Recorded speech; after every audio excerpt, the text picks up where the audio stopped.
Welcome and thank you for joining me for Coffee with Bridget. And today's coffee is Cold Stone Creamery's Birthday Cake Remix. And I am drinking out of my Blue Butterfly coffee mug. If you don't know, I'm kind of obsessed with blue butterflies. Blue is my favorite color, and butterflies is my favorite symbol for transformation. I've loved butterflies, and the symbol it is for years, for decades. I first got a tattoo of a blue butterfly when I was 15. My parents took me in and allowed me to get that tattoo. So, blue butterflies are very symbolic to me. My daughter actually chose this mug because she said it reminded her of me. So, I thought that was very sweet. So, today has been a frustrating day.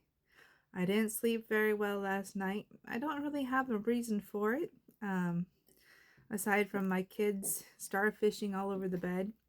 Um, since I separated from the ex, the kids have been sleeping in my bed. The youngest one needs a new bed. I just don't have the money to get it for her right now. And so I allowed her to sleep in the bed with me. And the oldest, she can't be left out, so she sleeps also in the bed. And I have a huge bed. It's a California king, so it's not a huge deal.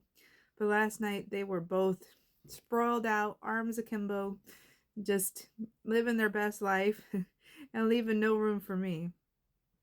I stayed up and listened to the Nexus community live that happened after the Broken Alchemist went off of TT, and it was pretty awesome. There were a lot of good call-ins. So I indulged myself last night and I paid for it a little bit. Then I woke up this morning and I don't know if you can tell, but I'm a little sick. My nose is running, my eyes are watery, my throat's a little bit sore. I don't know if I caught something that the youngest brought home. There was a little girl in her classroom that had a stuffy nose last week, and I don't know if it's going around the class now or what. But I did not need that this morning. And this has been an interesting and tough week. Not because anything has happened, not because of a particular reason, just because little things have been irritating me. Like in the morning, the girls just haven't had any get up and go. Normally, the girls are up and they're ready and they're excited about school. But the last 2 days, since we've come back from spring break, they've been sleeping in. And I hate waking them up. It's just one of those things, if they're sleeping really good, it's like, let them sleep.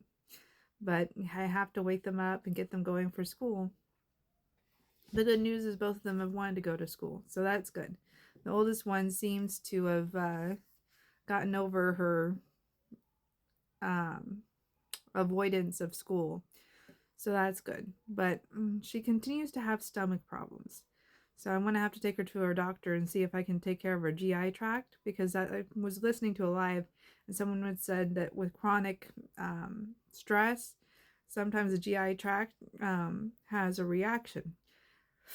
And I don't know if she's reacting to something at school or the divorce. So hopefully not so much the divorce. I try to mitigate things with the divorce with her as much as possible.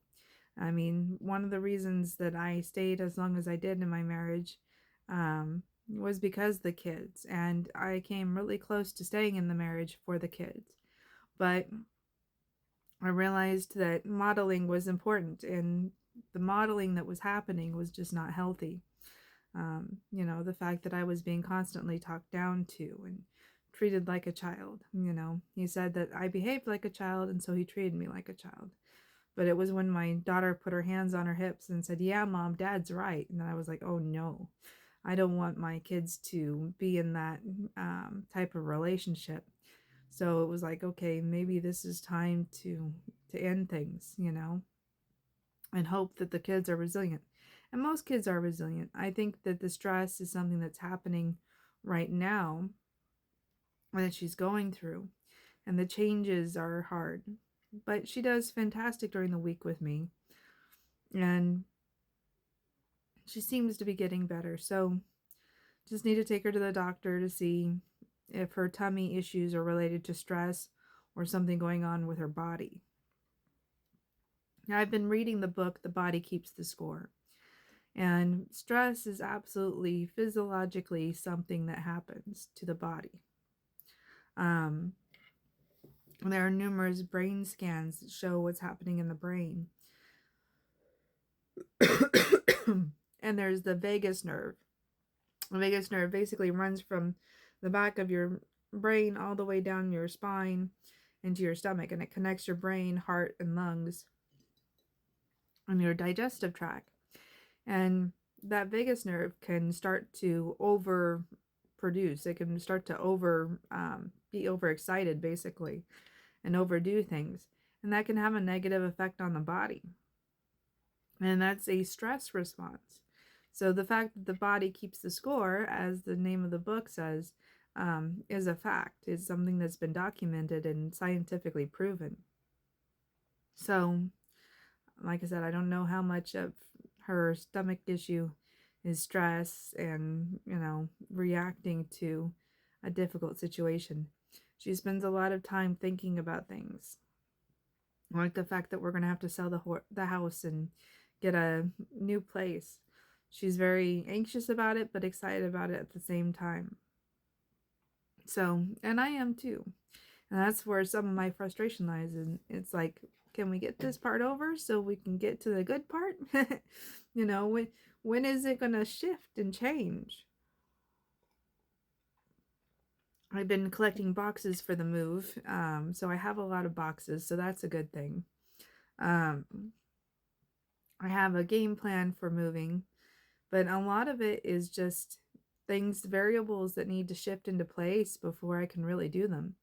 The oldest was asking me, can we go and start looking at condos? And I told her not until the house is up for sale, until we know kind of when the house is going to be sold, because we can't put in offers for condos and them last. Like, we need to have the money to put the offers in, and the same condos are not going to be selling when we are trying to buy, if it's going to be months from now. So the fact that she was excited about going and looking at condos and seeing what's out there it was really cute. And I hope I can afford a condo. It really depends on what the house sells for, how much money I'll be getting. We might end up in an apartment. I don't know yet. That's one of those variables that I really don't know. And that uncertainty can eat away at you just a little bit, because it's all pieces coming into alignment at a certain time. And I'm a planner. I like to plan ahead. I sometimes plan years ahead. So to be in this limbo where there's no planning, it's hard. To not have a plan, to say, I am waiting for things to fall into place. That's tough.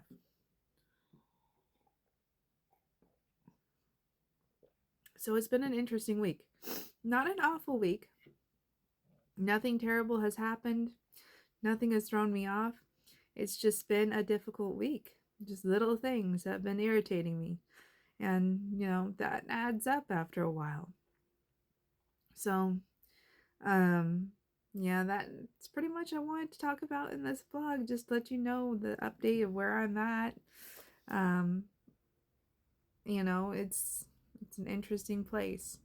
Got things to do, but we'll take it one day at a time and get to the place that we need to be in. So by the end of this year, things are going to look dramatically different, and hopefully for the better. But until then, it's just the hurry up and wait game, which can be a little bit off-putting. But that's it for this video. I hope you enjoyed it, even though it was kind of a meandering ramble. And I hope you have a wonderful rest of your day. I should be back on Saturday, hopefully doing something fun, maybe eating some noodles. So take care and have a good one. Bye for now.